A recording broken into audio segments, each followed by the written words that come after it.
All right, so this workshop is going to be talking about the various data types and data structures in R.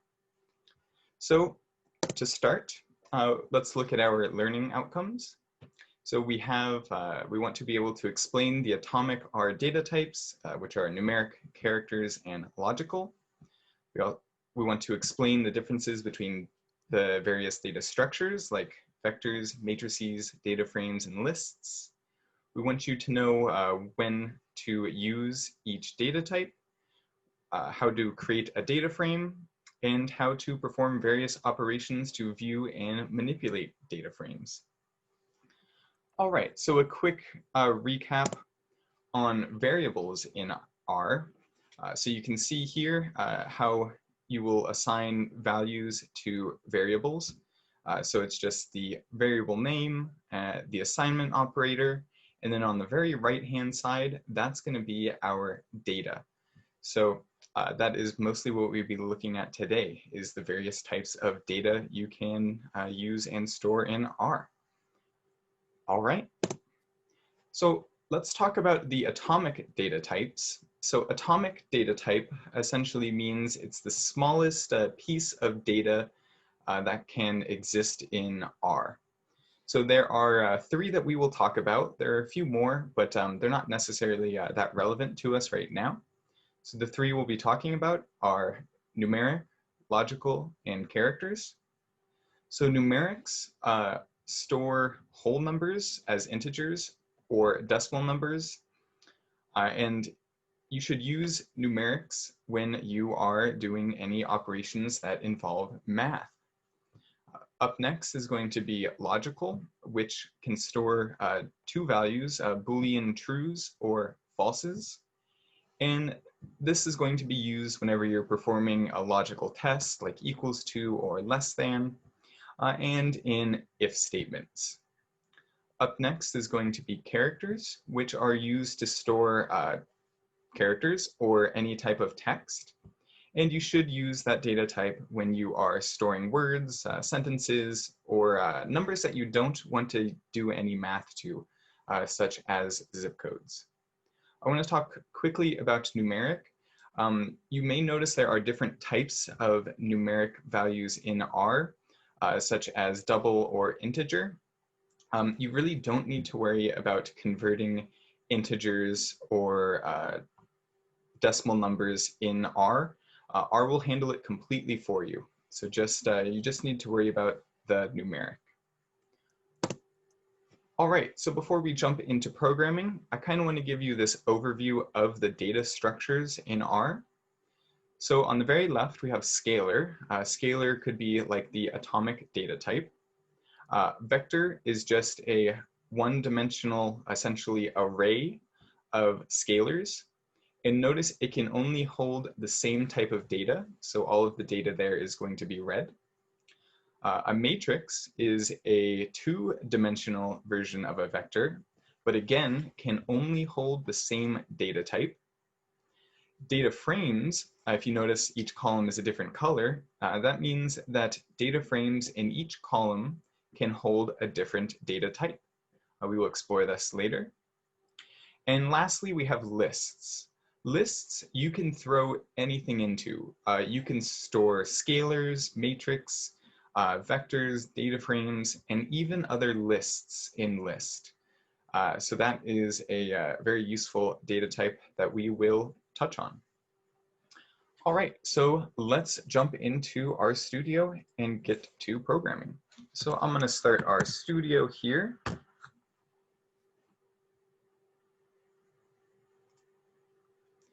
All right, so I'm going to create a new project. I'm going to go to this project tab up in the upper right, click new project. It'll take a second, and I want it to be in a new directory because it's a brand new project for us. And new project again. I'm going to call it R Workshop 2, and I just want it under a folder on my desktop called R Workshop. Nothing too creative there. So I'm going to click Create Project. RStudio will do its thing.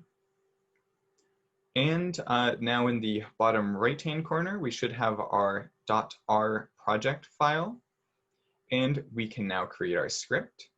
So I'll go File, New File, our script, and I'm just going to type something so I can save this, and I'm just going to call it R Workshop 2. And I'll just save this. And you should see it appear in the bottom right-hand pane. And that means we have successfully created our project and script. So we can start to program. So I want to start off with that test score variable that I mentioned before. So I'm going to type in the variable name, test score, use the assignment operator, which is less than, and then the minus sign combined, and the value that we want to give it. In this case, it can be 86. And we can run this line of code by hitting Control and Enter at the same time, just like we did in our first workshop. And you can see it worked because in the upper right-hand side, we now have we have a variable called test score. All right, so since we're talking about data types, it'd probably be really useful to know how to check data types in R. So the way you can do this is the class function. So class, and I'll just pass in the variable I want to test. In this case, it's going to be test score. We can run this by hitting Control and Enter. And notice here is our input. So I'm asking R, what is the class of test score? And it returns numeric. That makes good sense. We are passing in 86, which is a number. So we'll be using that class function a lot today. All right. So let's move on to vectors as our first data type. I'm going to put a comment there with a hashtag and then vectors. So the syntax for creating a vector is very similar to creating a variable. So we will give it a name. In this case, the name is going to be name. We'll use the assignment operator. Then we'll type in C and open close parentheses. So this C is the combine function. So it's going to combine everything I pass into it and store it as a vector in name. So I have some names I would like to put in here. We were going to be using these vectors later on as well. So I'm going to put in some members of the e-board here. So I've got me, Patrick, Jillian, and Grant. These are text. So what we need to do is enclose each word in quotes. A quick way to do this in R is to just double click the word you want to put in quotes and just press your quotes key, and notice it will automatically generate them for you. So this is great, pretty quick way to put quotes on every word. So I'll just double click, press the quotes key, double click, quotes key, and so on. I'll be using that a little bit today, just to be a little bit speedier. All right, so we can run this line, make sure it works. And it does. In the upper right, we now have a name vector. All right, so I want to create a few more just because I'll be using these later. So I'm gonna create an age vector. I'm gonna use that combine again. So since age, it sounds like it should be a number, and that's correct, it should be. So I'm just gonna store some ages in here. I believe these are all correct. All right, now we have our age vector. Now I want a Boolean type vector, or a logical vector. So I'm gonna call it is male. When you're creating these logical vectors, naming them like is male or is female kind of can make a little bit more sense. So I'm again going to put the C or combine function, and I'm going to give it some Boolean or logical values. So is male, it's going to be true for me, true for Patrick, false for Jillian, and true for Grant. When you're typing out logicals in R, you need to put them as all caps. That way R understands that you are trying to pass it a logical value or logical data type. And the last one we'll make here is going to be IQ. And I'll be using the combine function again. And I'm just going to give us some IQs. I think we're all pretty smart, so we can give some very high IQs.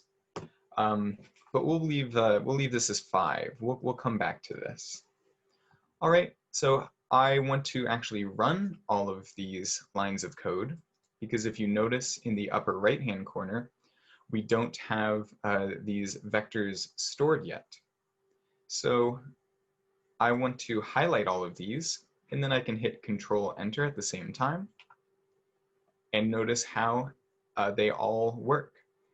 So they all run. So that's a great way to run multiple lines of code. So now we have our age vector, IQ vector, is male vector, and name vector. We are doing good. But I do want you to notice that each vector only has a single data type. So the name vector is only characters. Age and IQ is just numbers or numeric, and so on. So what if you wanted to store different data types in a vector? So let's test that out. So I'm going to create a example vector. Let's drop this down a few lines. So I'm going to create an example vector. And in it, let's say I want to store some text. We can put hello as our text. I also want to store a number. We'll put 50. And I also want to put a Boolean or logical value as true. So if I were to run this, it does work. But if I were to run the class function on this with example vector, we notice that the class of this vector is now a character. So that means this number and this logical value were both converted to text, essentially. And we really don't want that, because I wouldn't be able to add any values to 50 because you can't add a number to text or a character in R. So the way we can deal with that, or have multiple data types in a vector, is by using lists. So we won't use vectors, we will use a list. So I'm going to call it example list this time. And instead of this C function, I'm going to use a list function, but I will pass in the same parameters here. All right, so if I were to run this, notice it pops up under data, and we can run the class function again to make sure we got the right answer, or we got it stored as a list. In this case, it is. So we have a list here. And if I click on this example list data over here, we get a new pane that pops up. And notice that it's a list. There are 3 elements. And hello is stored as a character. 50 is stored as a double, which is a numeric. And true is stored as a logical. So that's great. We're not losing any data types when we use lists instead of vectors. So if you're trying to combine multiple data types or different data types, be sure to use lists. Jared, we have some questions in the chat. Right. People are saying when they input class parentheses example vector, they're getting could not find function class. Interesting. So it might be, like Craig said, might be you have to make sure you use a lowercase c. I don't know if that solves their problem. Could be. We can test that out really quick. So let's go with capital C. Yeah, so lowercase c might be the issue there. So make sure your class function is with a lowercase. Thank you. All right. Looks like it works. Fantastic. Great to hear. Yeah, R is case sensitive, so always be mindful of cases. It will kind of frustrate you sometimes, but just be mindful of it. All right, so now that we have vectors, or covered vectors, let's talk about named vectors. So named vectors are very helpful as they kind of make it easier to interpret your vector.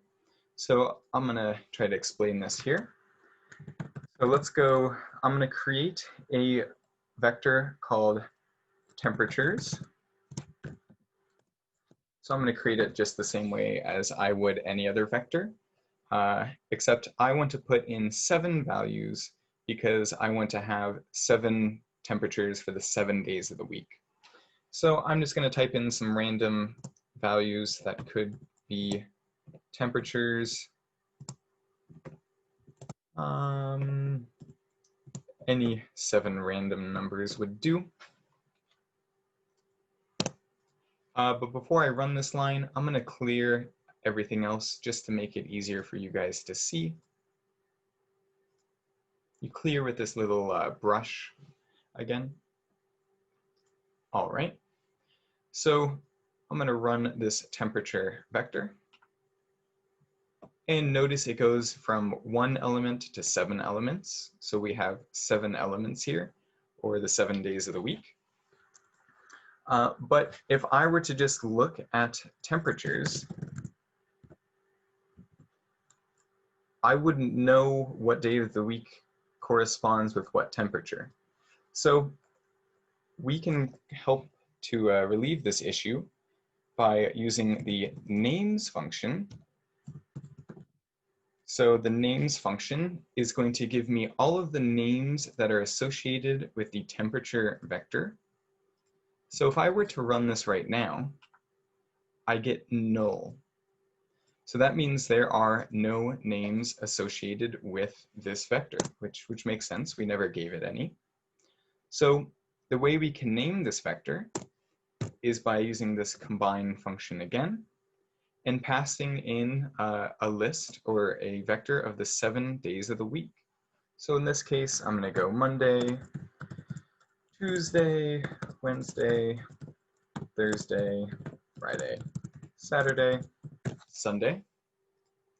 Now do be careful that these need to be characters. So I'm going to double click and hit the parentheses key on each of these values.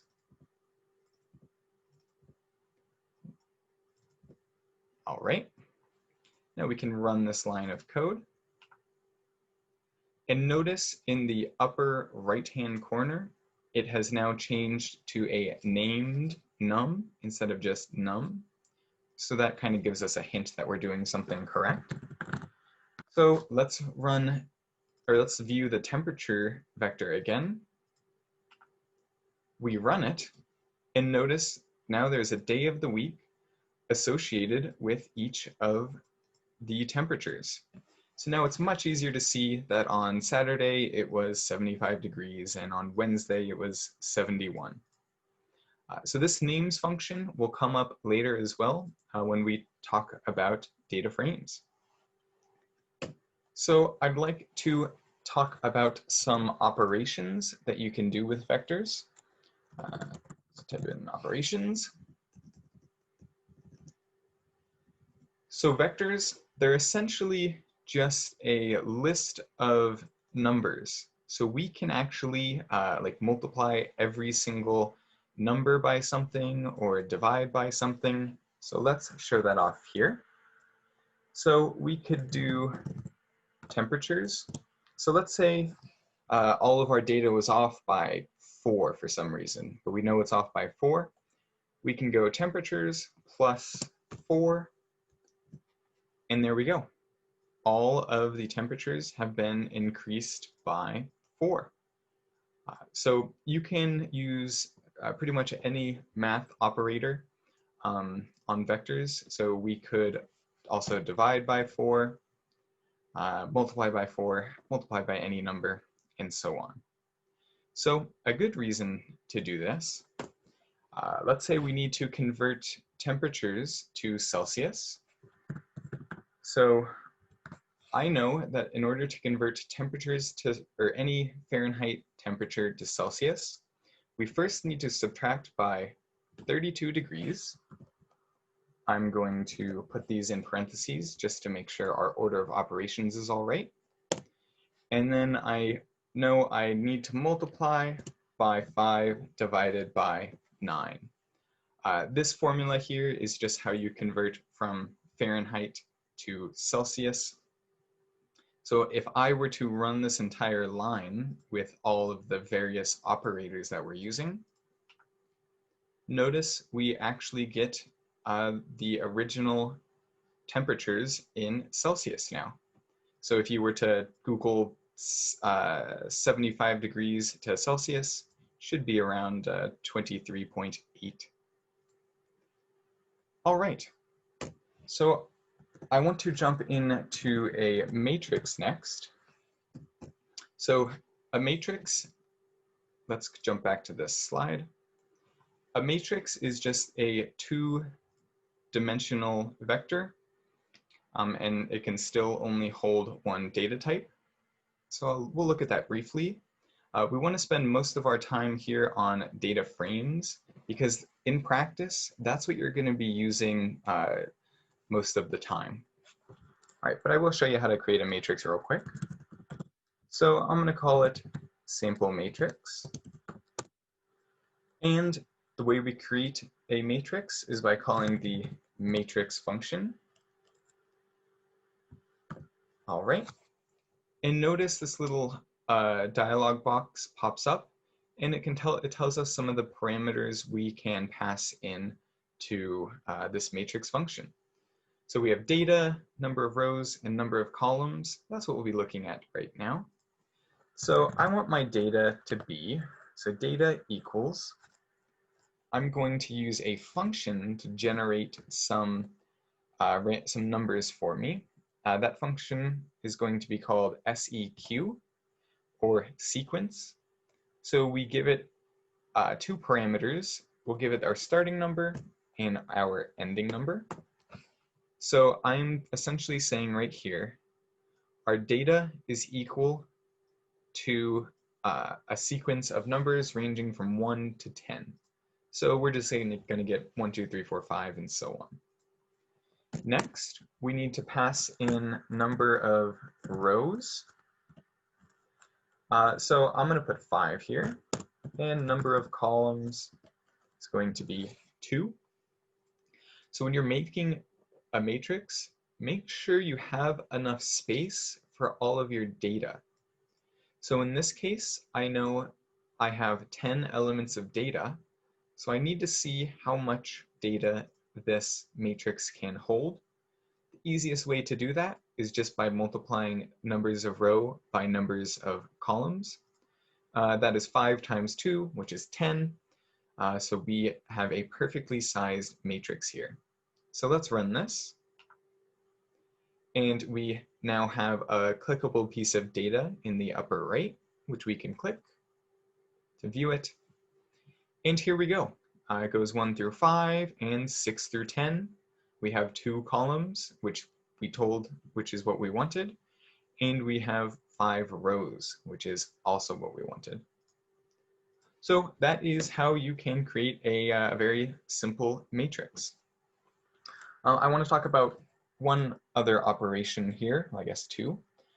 But let's use the built-in data set in R, or built-in matrix in R to demonstrate this. So R actually has some data built into it, such as the cars data frame or the state matrix that we'll be talking about right now. So it's going to be called state.x77. So this is the name of the built-in matrix. So we can run this. And we now have a clickable state piece of data, which we can click really quick. notice it's all the states, and we have some variables, population, income, and so on. But let's say you had this matrix or data frame was absolutely massive, and you just wanted to kind of peek at it really quick. The way we can do that is by using the head function. So if I were to pass in a matrix or data frame to the head function, it'll just give me the first 6 elements, or first 6 rows of the data. So here it's just going to be the first 6 states and all of the columns. So it's a nice way to quickly get to know your data set. There is an opposite of head, which is actually going to be tail. And we can pass in state. So if head gave me the first 6, tail is going to give me the last 6. So I notice all the states are in alphabetical order. So we get our last 6 states. All right, so now I want to jump into data frames, which are arguably the most important. So you can convert a matrix to a data frame by using a function. So let's do that really quick. So the way we can convert from a matrix to a data frame is by using the as.data.frame function, and we can pass in whatever matrix we would like. In this case, I want to convert the state matrix we used above into a data frame. So I'm actually going to assign this to a variable. I'm going to call it state.df. This .df, I'm just using it as the variable name to kind of show that it is, in fact, a data frame. So if I were to run this line, we now have a new piece of clickable data over here. And let's click it. And we have the state data frame. Let's actually look versus the matrix of state. You notice they're identical. So no data is lost here. The difference between data frames and matrix is that the data frame can hold different data types in each column, which really is going to be necessary when you're dealing with other types of data sets. So let's run that class function really quick on that state.df variable. And it tells me it's a data frame, so we are happy. We created our data frame. All right, I want to get into a more real-world example here. So I'm going to clear all of my variables in the console, and I'm going to scroll back up, and I'm going to highlight these 4 vectors that we previously made, the name, age, Ismail, and IQ. I'm going to highlight them all and run them. And notice now we only have those 4 vectors. That's a nice example of reusing your code as well, because you don't want to, I wouldn't want to have to type all of that out again. So I want to show you how to create a data frame from these vectors. So what you can do is first give it a name. So I'm going to call it eboard.df. And I'll use that assignment operator. And the function to create a data frame from some vectors is going to be data.frame. And all we need to do is pass in the name of each vector that we would like to create the data frame from. So it does matter which order you pass it in. So if I pass in name first, that's going to be our first column. So I'm going to do it in this order: name, comma, age, comma, IQ, and Ismail will be our last column here. Let's close out of all of this as well. So now when I run this line of code, we now have this eboard.df piece of data, and we can click it. And here we go. This is a pretty nice little data frame.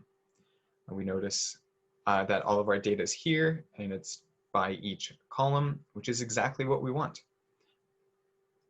So let's, oh, there we go, jump back into the R script. Jerry, just letting you know you have about 15 minutes left. All right, thank you. All right, so let's use some operations or functions on this data frame. So we want to get some information about it. Let's say we don't know how many observations or how many columns there are. So we can do n row and pass in eboard.df. That will return number of rows, which is correct. There are 4 rows here. We can do the same thing for ncol, or number of columns. Pass in the eboard data frame. And again, there are 4 columns, which is exactly what we expected. We can also use 2 other functions that are pretty helpful. str gives us the structure. So it tells us our variables on the left, what data type they are, and just a little sample of the actual data. My preferred way of getting to know a data frame is by using the summary function. So when I pass in eboard.df to the summary function, we get it separated by columns. So I can easily tell how many of like a certain name there are. If it's a numeric column, it'll do some interesting or some basic stats for me. So minimum, maximum, mean. And if it's a logical column, it'll tell me how many trues there are and how many falses. So from here, I can easily tell that there are 3 male eBoard members in this data frame because we have 3 trues. All right, so this is great, but we also want to be able to access some of this data, because if it's all just stored here, it's not incredibly useful. It's definitely more useful if we can kind of extract bits and pieces. So if we look at this data frame, I notice Crayon's IQ, it's reading at 5. That's a bit low, so we need to actually change this piece of data. So the way we can do that, let me jump to the slide, is by using this syntax here. So you can put the name of your data frame and then bracket, and then the row index and the column index. So in this example here, you can see which are columns and which are rows. So we will demonstrate this with our data frame instead of this sport data frame. So R starts their indexing at 1. This is going to be different if you've used pretty much any other programming language, which starts at 0. But starting at 1 can be a little bit more user-friendly. So what I'll do to access this piece of information here is I'll type in eboard.df, and I'll open and close my brackets. And now I need to pass in the row and the column I want. So I can easily look here. I want the 4th row. So I'll put in 4, then comma. And I want this IQ column, which is, we can count 1, 2, 3, our 3rd column. And we can run this line of code. And notice it tells us it is 5. So that's just a good way to double check we're accessing the correct piece of information. And now if we wanted to actually change it, or change that value, we can use this assignment operator and put in whatever new value we want. So we can add 2 zeros to that and make it 500. So this should change this 5 to 500. So let's run this. we don't really get much feedback down here, but if I jump back to the eBoard data frame, I notice that Grant, his IQ is now 500. So that's great. We edited a little individual piece of data there. All right. So another way you might want to access the data is accessing entire columns. So the way we can do that is by going eboard.df and using the $ symbol here. And notice RStudio will generate me a list of all of the columns. This is fantastic. It's really, really helpful when you're dealing with large data sets, or maybe the column name is something weird. This is incredibly nice to have pop up. So let's say I want to access all of our names. I can just press, I could type in name or press tab to autocomplete. And if I were to run this line, I notice we get all of our names, which is this name column here. So this is a great, easy, and quick way, and really user-intuitive way to access a column in R. We can also do that by using an index. So similar to how we did before, which is row, comma, column, we can do row, comma, column, and the column is 1, so it's the first column. But notice I didn't put anything before this comma. That's because I'm essentially asking R to give me all of the columns, or I'm sorry, all of the rows here. So it's this, these should both give us the same result. So if I run this, I get the exact same result. All right, so this is great. We're accessing some of the data, but let's say we need to add a new member to the eBoard. So the way we do this is by using the rbind function. But first, let's create that new member that we are going to be adding to the data frame. So in this case, it's going to be Kaylin, who we actually work with in the center. So I'll use Kaylin as the variable name and our assignment operator. And what I want to do, instead of using a list or the C or combine function, I'm going to use the data.frame function and then start passing in some values here. So I do need to make sure I align all of the values or all of the columns here. So I need to make sure that I give Kaylin a name, her age, her IQ, and that is male variable. So an easy way to do this is just by going name equals, we can pass in Kaylin, and then comma, and her age, I believe, is also 24, comma, her IQ, she's relatively smart, we can give her 1200, and is male is going to be equals, all caps, false. So if I run this line, I notice that a new clickable piece of data pops up. So we can click that real quick. And we have our name column, age, IQ, and is male. And if we look at our eBoard data frame, we notice these columns line up perfectly. That's going to make it really easy to combine our data frame. So since we want to add a row here, we're going to use the rbind function. So rbind is going to ask for a few parameters or a few things we need to pass to it. So the first one is going to be the data frame that you want to bind to. So I want to bind to the eBoard data frame.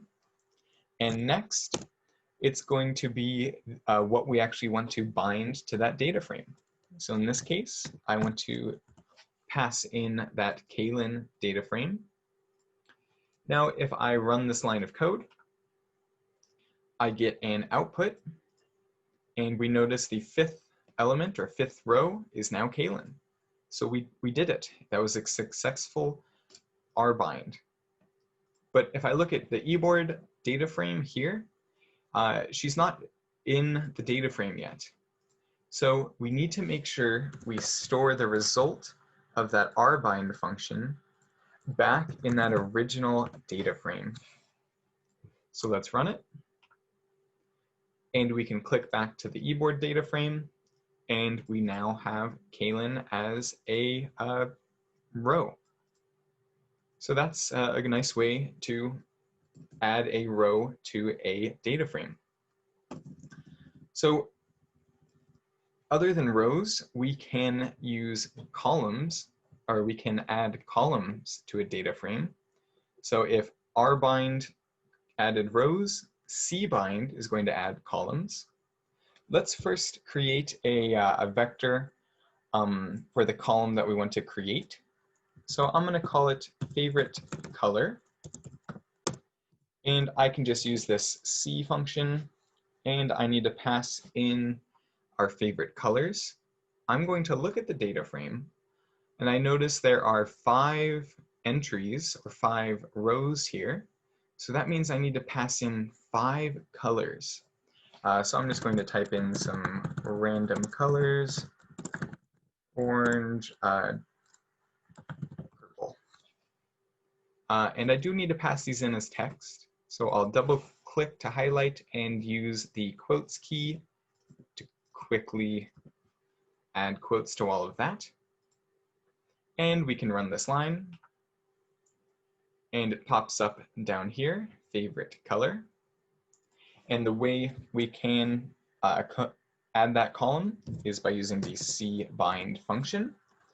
And similar to rbind, we need to pass in that original data frame and the whatever column we want to add on. In this case, it's going to be favorite color. And we can run this. And notice we now have a new column over here called favorite color. And everything's looking good. But again, if I go to this data frame, the column's not here yet. So we need to make sure to assign it to the original data frame. So we can run this. And we now have a favorite color data frame. Or sorry, favorite color column in our data frame. All right. So this is probably the simplest way to add a new column, but you might want to add a column based on some of these values. So let's say we messed up our IQ measurement because it seems like we may have, because these are all, I think, insanely high IQ levels. So let's say we need to reduce all of these by a factor of 4, so divide them by 4. What we can do is create a weighted IQ variable, and we can access our column eboard.df and then use that $ operator. We can access our IQ. And so this right here will give me all of the IQ values in our data frame. And this is essentially a vector that we're pulling out. Since it is a vector, we can do vector operations on it, and we would be able to divide it by 4. So I am taking all of the eBoard's IQ and dividing it by 4, putting it in this weighted IQ variable. So let's run that. We notice we now have a weighted IQ variable, which is just a vector. And we can use cbind again to combine it or add the column onto our data frame. So we can do weighted IQ, similar to what we've been doing before. So we can run this. And we have that weighted IQ column. And we can check if it was in fact divided by 4. 1200 divided by 4 is 300. So we did that correctly. So let's look at that eBoard data frame. And again, it's not popping up. It's not showing here because we need to assign it to that original data frame again. So let's run this. And we can look at our data frame again. Now we have a weighted IQ column, which is kind of meaningless because dividing by 4 is probably not the way to weight IQ. All right. So another way to create a column is by replicating a lot of values. I think this is best used just with a quick example. So you can use this REP function. It asks for 2 things. So whatever you want to replicate, so Cal Poly Pomona, and how many times you want to replicate it. So I want to replicate it 5 times because we have 5 members here. And the way we can easily combine this is by just using cbind, and make sure you have matching sets of parentheses everywhere. So I need to pass in the original data frame. Oh, that's not what I wanted at all. All right. So here's the original data frame, and here is the values we want to create. So let's run this. And just like before, it appears as a column here, but not in our data frame. So let's overwrite our original data frame. Control Enter. All right, so now we have a new column, but if you notice, the column's pretty ugly. It's an ugly column name. So the way we can adjust this is by using column names as the column names function. Jared, you have about 3 minutes left. 3 minutes, all right. So we can run the column names function with that eBoard data frame. And notice it spits out all of our column names.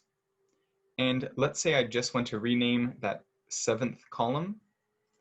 I can access it by putting brackets 7 and running it. Notice it pops out with that kind of ugly column name. So I want to change it. I can use the assignment operator and pass in whatever I want. So I want it to be school instead, so we can run that and go back to the data frame. And our column name is now school, which is great. So that replicate function, I didn't want to type in Cal Poly Pomona 5 times, so that replicate function is very useful. All right, in the last few minutes, I would like to talk about selecting some data using conditions. This is very helpful. It's going to be using the subset function. So it's going to be subset, and it's going to ask for 2 things. We want the subset of our eBoard data frame, and then whatever condition we want to pass into it. So let's say I just wanted all of the eBoard members who are over the age of 23. I can just say age has to be greater than 23. We can run this. And notice it returns us only the 3 eBoard members who are over 23 years old. So this age is just our column name for age. We can also do subset again at the eBoard data frame. And we can, let's get all of the male eBoard members. So the column name there is male. And I want that to be equal to true. So the equals to comparison operator in R is this double equal sign. So I want all of the rows where isMale is equal to true. We can run that, and we get all of our male eBoard members. If I were to change this from equals to not equals to, I will get the opposite of all of the male eBoard members, which in this case is going to be all of our female eBoard members. All right. Do we have any more time? Nope. All right. Then we can cut it there. I will be sure to send out the code. We only had one small little topic to talk about, but you guys will easily be able to get it. All right, so let's look at our learning outcomes really quick, see if we hit them all. So we explained our data types. We looked at the different data structures and the differences between them. We hopefully understand when to use each data type. We definitely created some data frames, and we performed some various operations to view and manipulate our data frame. All right. Thank you all for coming. Feel free to connect with me on LinkedIn, and here is all of our social media for the club and for the center.